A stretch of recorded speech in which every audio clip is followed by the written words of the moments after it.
Hi guys, how are we doing? If you're new here, my name is Rodian, and in today's video I'm going to show you a bond that never gets used. So let's just get straight to the video.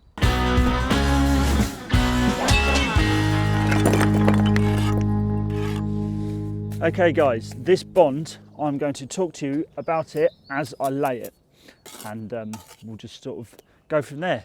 This bond is called Quetta Bond. It is spelled Q-U-E-T-T-A, and it was developed in the 1930s. There was an earthquake, I believe it was 1933, 1935, in a place called Quetta, hence where the name of this bond comes from. Like I said, there was an earthquake, and before I continue talking, pay note, this is a 3/4 brick. I'll get to that in a minute. So there was an earthquake in a place called Quetta. Now Quetta is over in what is now known as Pakistan. I forget what it used to be called in the 1930s, but Pakistan. Yes, there was this earthquake in Quetta, and a number of buildings obviously fell down and were demolished because of, that's what happens in an earthquake. But some of the surviving buildings, quite a lot of them, were built using rat trap bond. Now, if you would like me to do a video on rat trap bond, I am more than happy to. Essentially, rat trap bond is a form of Flemish bond where the bricks are laid like that, bottom facing out, instead of this way with the face facing out. So you'd be looking from this side, you'd see that, but in rat trap bonds you'd see it this way, and it basically gets laid like so, and there's a cavity in the middle.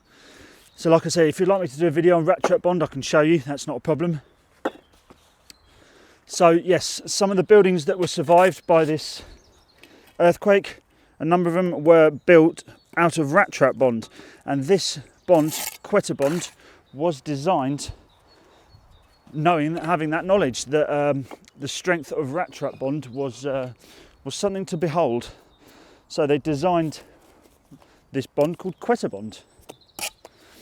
Essentially, what this bond is, again, it is a form of Flemish bond.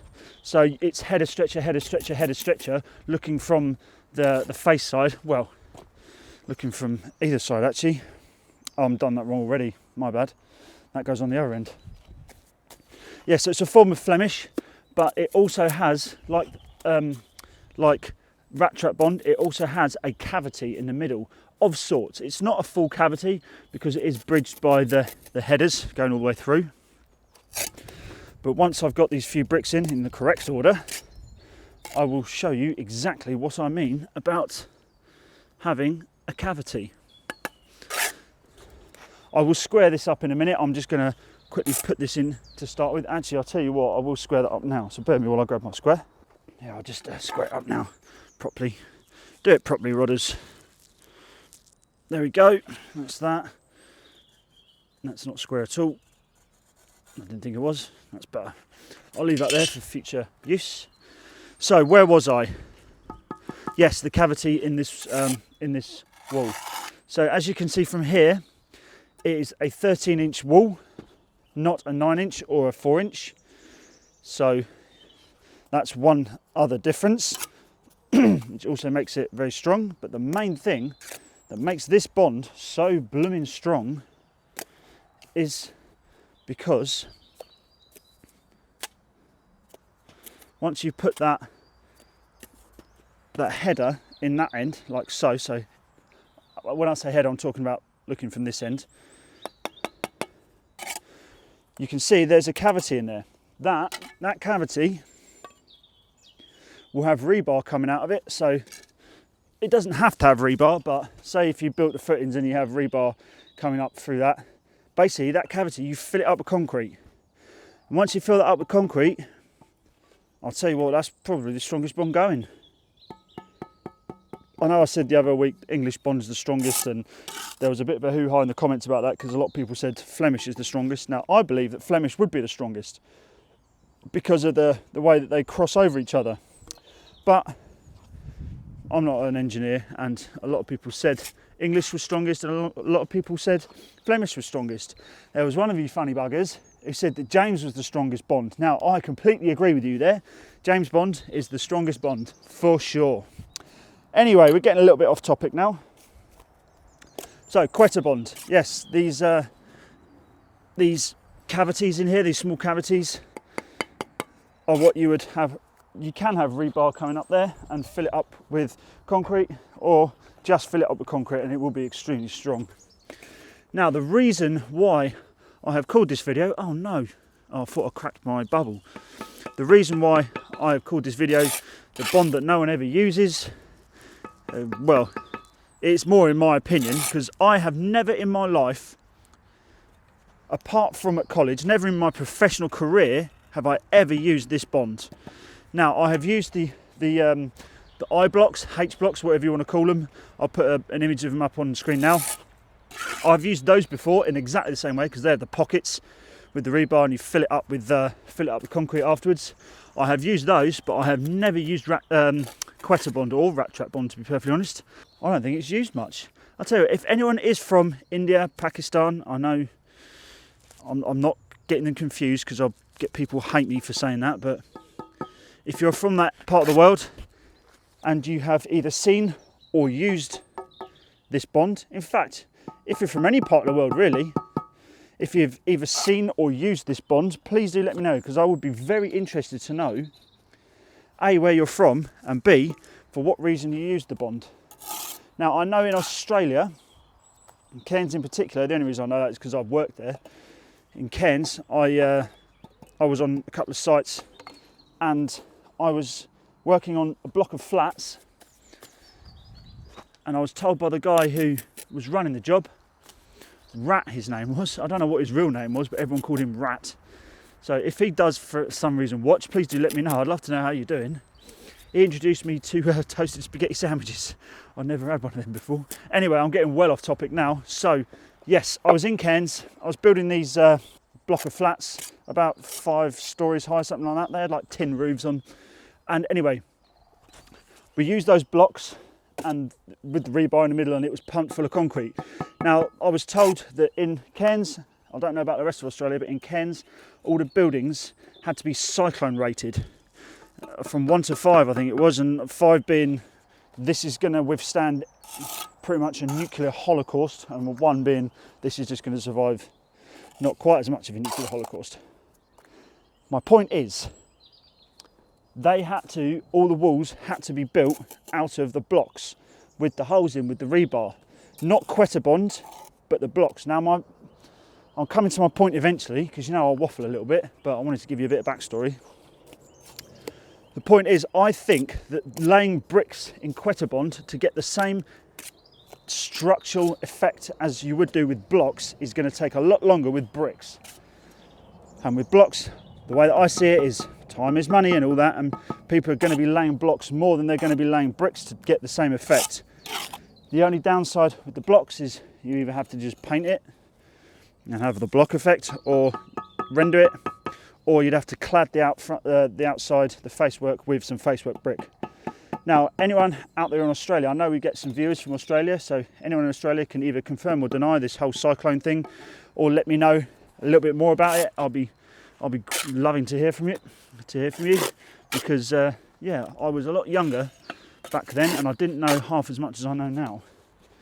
So it'd be very interesting to hear what building work is like out in Australia. Right, okay, so that's the bottom course. I'll just quickly bend that around, because there's no way that's square. If it is, I'll eat my boot. Oh Christ, I've got to eat my boot. Oh no, that isn't square. That's good. Right, so what I'll do, that is the bottom course.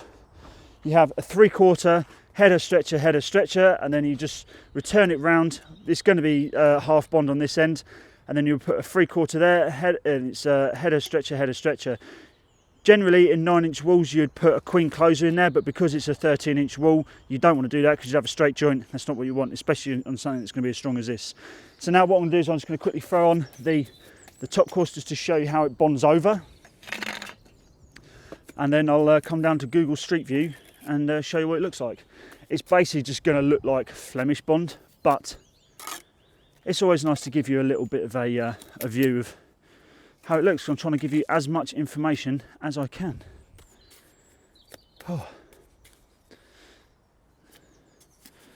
Okay, what I'll probably do is, because I've exhausted all the information that I had to tell you, so I'll probably time lapse this or just cut to it. No, I'll probably time lapse it rather than cut to me finishing it, just because I like to show you what we're doing.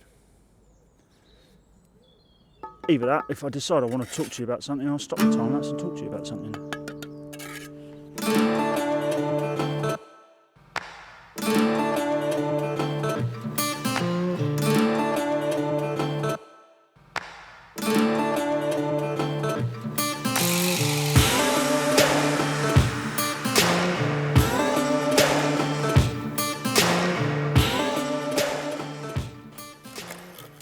Right, okay, and there we go.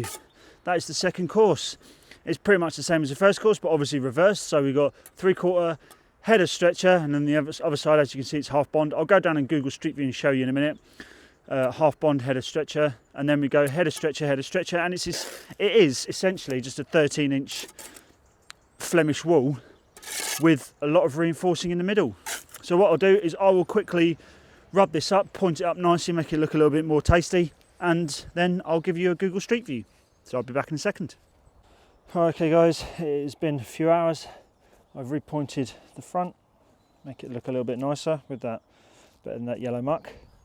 So as you can see, 3/4 goes in here, then it's a header stretcher, and then that will continue on for however long you want. Obviously the next course up, it's just header stretcher. Don't have to worry about queen closure in there, because obviously you'll have straight joints and it won't work. So 3/4 in there. If we come round to this side, you can see it is basically just stack bond, not stack bond, sorry, half bond. Sort of header, stretcher, and that's it, going all the way up. And this other side, I didn't point up, but it is exactly the same as the front. And then if you look down from the top, you can see those pockets where you could have rebar coming up and fill all those up with concrete, and you'll have a solid wall. And you can top that off with brick on edge, or however you want. It'd obviously just be 13-inch brick on edge. And there we go, that is Quetta Bond. An interesting name for an interesting bit of brickwork. And there we go, that is Quetta Bond. An interesting bond that, like I say, I've never used, I've never seen being used, but it'd be very interesting to see what you all think. If you have enjoyed this video, please do leave a like down below, subscribe if you aren't already, ring that notification bell to be notified every time I upload a video. Remember, today is the last day you can get merch with the RBXK10 10% off discount code. There will be a code somewhere on the screen, and if you click on the merch shelf just below any of my videos, it will take you straight to the store and you can use that code there. Again, Friday the 13th, it is the last day of this code, so if you want something, go and grab it straight away. And we'll leave it there for this video, so hopefully you enjoyed, and I will see you guys in the next one, so take care, see you then, ta-ra.